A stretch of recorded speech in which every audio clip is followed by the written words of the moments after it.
Express Sport rounds up all the top talking points from the 2025 Grand National.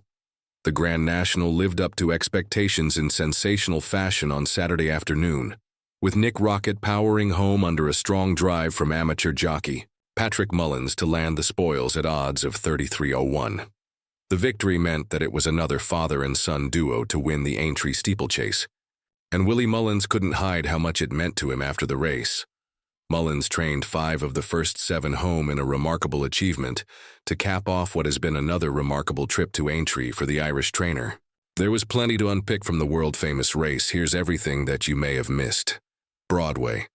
Boy's fall at the 25th fence was a major talking point in the Grand National, and the gelding has since been looked over by the vets and returned to his stable, with connections optimistic about his condition.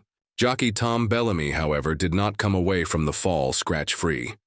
Bellamy was rushed to the Aintree University Hospital after the heavy fall, and it has now emerged that he had broken his wrist following the incident.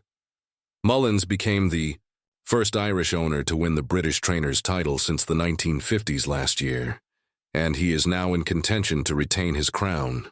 Dan Skelton was odds-on to win the title heading into the 3-day meeting, but Mullins is now just $137,429 behind him in the standings. Mullins picked up $860,000 in prize money from the Grand National, prompting him to reveal his intentions to challenge for the title. He said, "Oh, of course, we'll give the title another go now.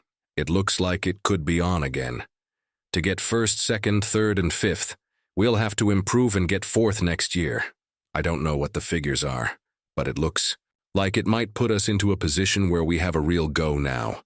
I think I will have Mr. Casey, David, assistant trainer, back on Tuesday entering horses at Perth, Ayr, Catterick, Carlisle, Fakenham, and Fontwell or wherever."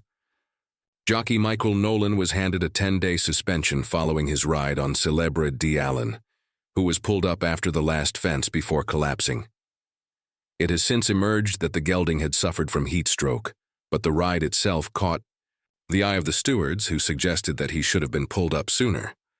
The steward's report read, "An inquiry was held to consider whether Michael Nolan, the rider of Celebre d'Allen, Fr., had continued in the race when the horse appeared to have no more to give, and was clearly losing ground after the second-last fence." The rider and the veterinary officer were interviewed, and recordings of the incident were viewed. The rider was suspended for 10 days.